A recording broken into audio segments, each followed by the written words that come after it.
Cześć, dziś ciasto z kiwi i brzoskwiniami, czyli dwa przepyszne, leciutkie biszkopty przełożone waniliowym kremem, w którym zanurzone są brzoskwinie i owoce kiwi.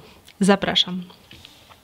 4 duże jajka, używam jajek w rozmiarze L i 2/3 szklanki cukru. Ubijaj na najwyższych obrotach miksera przez 15 minut. Gdy piana wyraźnie zwiększy swoją objętość i zrobi się bardzo jasna, dodaj pół szklanki mąki pszennej typ 450, 2 łyżki mąki ziemniaczanej i pół łyżeczki proszku do pieczenia. Całość przesiej do ubitej piany i dokładnie, ale bardzo delikatnie wymieszaj.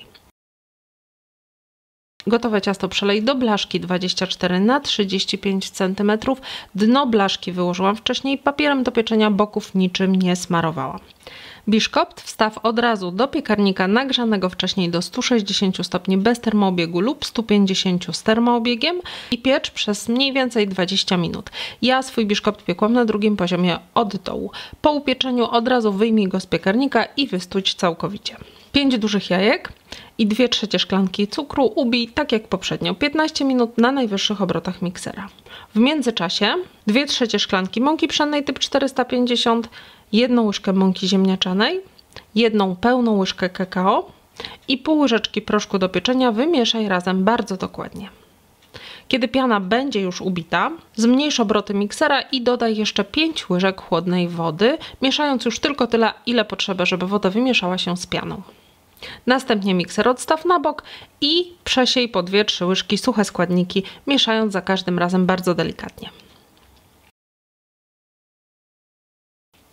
Gotowe ciasto przelej do blachy 24 na 35 cm, tej samej albo takiej samej, w której poprzednio piekł się biszkopt jasny i tak jak poprzednio dno wyłożone papierem do pieczenia, boków niczym nie smarujemy i biszkopt tym razem pieczemy w 175 stopniach bez termoobiegu lub 165 z termoobiegiem przez mniej więcej 35 do maksymalnie 40 minut. Po upieczeniu od razu wyjmij go z piekarnika i całkowicie wystudź. Następnie, gdy biszkopt całkowicie już wystygnie, szklanką, kieliszkiem, wykrawaczką, czymkolwiek co ma średnicę mniej więcej 4 cm wytnij 12 równych kółek i wszystko odstaw do czasu przygotowania ciasta. 2 szklanki mleka, 2/3 szklanki cukru, można dodać mniej, jeśli wolisz mniej słodki krem, cukier waniliowy lub wanilinowy, zagotuj razem. Kolejną 1 szklankę mleka, 3 jajka, 4 łyżki mąki pszennej dowolnego typu i 2 łyżki mąki ziemniaczanej. Wymieszaj razem bardzo dokładnie, tak aby nie było w ogóle widać grudek mąki. Następnie całość przelej do gotującego się mleka i mieszając zagotuj. Gdy budyń się zagotuje, gotuj przez minutę, następnie wyłącz ogień, przykryj szczelnie całość i wysudź.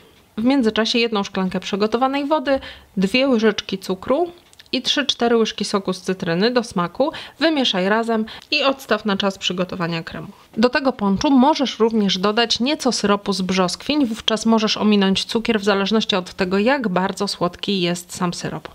W 4 szklankach gorącej wody rozpuść 3 czerwone galaretki i również odstaw, tak aby galaretka miała czas stężeć. Gdy budyń będzie już zimny, 300 g miękkiego masła utrzyj na puch. Następnie po łyżce dodawaj wystudzony budyń, cały czas ucierając.